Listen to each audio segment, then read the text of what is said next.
जय श्री कृष्णा दोस्तों, किशोरी क्रिएशन से मैं सपना शर्मा आप सभी का हार्दिक स्वागत करती हूँ आपके अपने चैनल पर। दोस्तों, आज के वीडियो में आपके लिए मार्गशीर्ष मास महात्म्य के 8वें दिन की कथा के अंतर्गत अध्याय 6 का भाग एक लेकर के आई हूँ।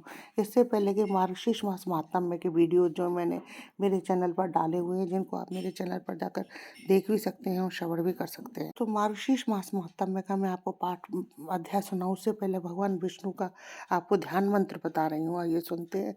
शांताकारं भुजगशयनं पद्मनाभं सुरेशं विश्वाधारं गगनसदृशं मेघवर्णशुभांगं लक्ष्मीकान्तं कमलनयनं योगविज्ञानगर्भं वंदे विष्णु भवयं सर्वलोकनाथम। मंत्र का अर्थ निम्न प्रकार है। समस्त देवों के देव जिनके नाभि में पद्म है, का अर्थ है शांत आकार के नाग पर शयन करने वाले, विश्व के आधार, आकाश जैसे विशाल रंग वाले, लक्ष्मी के पति, कमल नयन वाले, योगियों जैसे ध्यान में रहते हैं, समस्त लोगों के नाथ हैं, सबका संसार भयनाश करने वाले विष्णु आपको हम वंदन करते हैं। अब जानते हैं मार्गशीर्ष मास महात्म्य का छठा अध्याय, जिसमें तुलसी दल और चंदन चढ़ाने के फल के वृत्तांत के बारे में जानेंगे। पहले हमने जाना कि भगवान श्री हरि को पंचामृत से स्नान कराने से क्या फल मिलता है और शंख जल से स्नान कराने से क्या फल की प्राप्ति होती है। भगवान श्री हरि विष्णु ने कहा कि मेरे सिर पर दूध की वर्षा करके स्नान कराने से 100 अश्वमेध यज्ञों के फल की बराबर प्राप्ति होती है। इससे उसका 10 गुना अधिक फल प्राप्त होता है। 10 गुना अधिक घी से प्राप्त होता है। शहद से घी का 10 गुना फल प्राप्त होता है। सुगंधित पुष्पों से मिश्रित जल से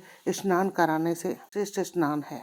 से कच्चे चावल व कुशा के साथ तीर्थों के जल स्नान का फल मिलता है और दर्शन का फल प्राप्त होता है। बजाकर मार्गशीर्ष मास में स्नान कराने से पितर देव अपने संतुष्ट होकर के अपने लोक को चले जाते हैं। में और मंगलमय गीतों के साथ भक्ति पूर्वक स्नान कराने से जीते जी मुक्त हो जाता है, अर्थात मरण के चक्र से छूट जाता है। वृत्तांत जानते हैं। भगवान ब्रह्मा जी ने कहा, हे प्रभु मुझे सब कुछ ठीक ठीक बताइए। हे प्रभु, अच्युत बजाने और चंदन लगाने से क्या फल है, इसका क्या फल बताइए। भगवान ने कहा, हे देवों के देव, मनुष्य स्नान और पूजा के समय घंटा बजाता है, उसे क्या फल मिलता है, ये सब सुनिए। हजारों करोड़ों वर्षों तक, सैकड़ों करोड़ों वर्षों तक मेरे लोक में देवियों के समूह में साथ निवास करता है। घंटा सभी वाद्यों और सभी देवताओं के समान है, इसलिए मनुष्य को घंटा बजाने का पूरा प्रयास करना चाहिए। घंटा सभी वाद्यों के समान है, मुझे सदैव प्रिय है। इसे बजाने से सैकड़ों करोड़ों यज्ञों का पुण्य प्राप्त होता है। सदैव बजाना चाहिए, विशेष करके पूजा के समय। घंटियों की ध्वनि से सैकड़ों हजारों मनवंतरों तक सदैव प्रसन्न रहता हूँ। के स्वामी, मेरी पूजा मनुष्यों को सदैव मोक्ष प्रदान करती है। यदि मेरी और मेरे शंख की ध्वनि, घंटियां, मृदंग और शंख की ध्वनि तथा आकार प्रणव की ध्वनि हो, मेरे सामने घंटियां बजती हैं, वहाँ वैष्णव द्वारा उनकी पूजा की जाती है। पुत्र, वहाँ मुझे विद्यमान जानो। जो व्यक्ति वेंते, गरुड़ या सुदर्शन चक्र से अंकित घंटियों लगवाता है, उसके पाप मैं दूर करता हूँ। मेरी पूजा के समय घंटियां बजाता है तो उसके पाप नष्ट हो जाते हैं, चाहे वह सैकड़ों जन्मों से अर्जित क्यों ना हुए हो। उस समय मेरी पूजा के साथ घंटी बजानी चाहिए, इसका फल करोड़ों गुना अधिक होता है। भक्तगण गरुड़ पर आरूढ़ शंख चक्र कमल लोहे की नार गदा चक्र धारण श्री लक्ष्मी के साथ मेरी पूजा करते हैं। तीर्थ, अन्य देवताओं के दर्शन, यज्ञ, पवित्र अनुष्ठानों, दान तथा व्रत का पालन करने कैसे करेंगे, इनकी आवश्यकता नहीं है। कलयुग में गरुड़ पर आरूढ़ मेरी नारायण मूर्ति स्थापित करते हैं।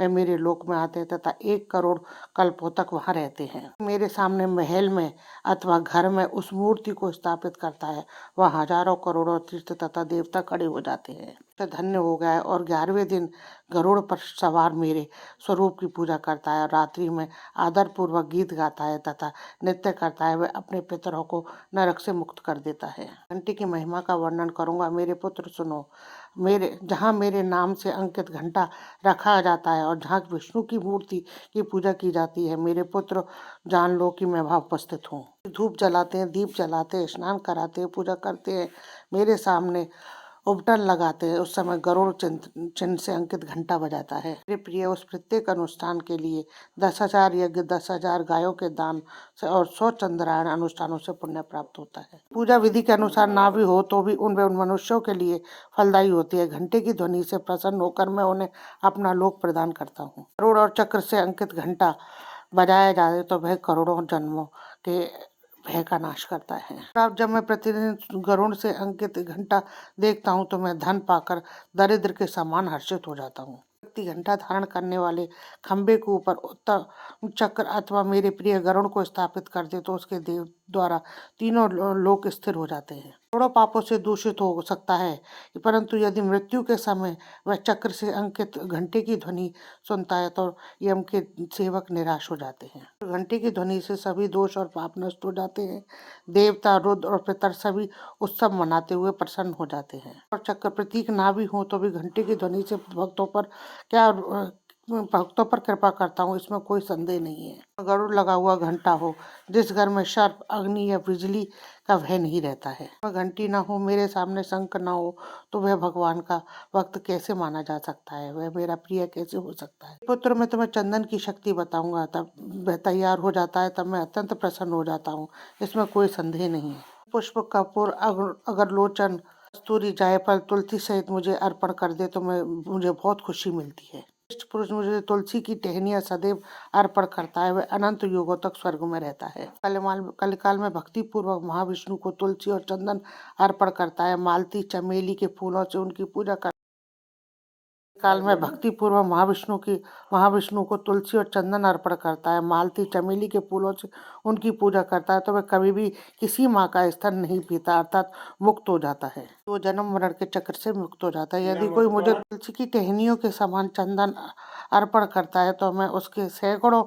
जन्मों के पापों को भस्म कर देता हूँ। टहनियों और चंदन सभी देवताओं, विशेष रूप से पितरों को प्रिय है। तुलसी की टहनियाँ और चंदन मुझे अर्पित नहीं किए जाते हैं तब तक श्री खंड, चंदन और काला अगरबत्ती उत्तम मानी जाती है। तुलसी की टहनियाँ और चंदन मुझे अर्पित नहीं किए जाते हैं तब तक कस्तूरी की सुगंध और कपूर की सुगंध उत्तम है। कलयुग में मार्गशीर्ष के शुभ समय में मुझे तुलसी की टहनियाँ और चंदन अर्पित करते हैं, उनकी मनोकामनाएं पूर्ण होती हैं और वे धन्य हो जाते हैं, इसमें कोई संदेह नहीं है। कोई कलयुग में भगवान का भक्त होने का दावा करता है लेकिन मार्गशीर्ष मास में तुलसी और चंदन नहीं चढ़ाता है, वह सच्चा भक्त नहीं है। मार्गशीर्ष मास में केसर, अगरलोचन और चंदन का लेप मेरे शरीर पर लगाए वह 1 करोड़ कल्प तक स्वर्ग में रहेगा। तो को कपूर, अगरलोचन मिलाकर चंदन का लेप लगाना चाहिए। कस्तूरी मुझे विशेष प्रिय है। मार्गशीर्ष मास में शंख में चंदन रखकर मेरे शरीर पर लगाएगा, मैं उस पर 100 वर्षों तक प्रसन्न रहूंगा।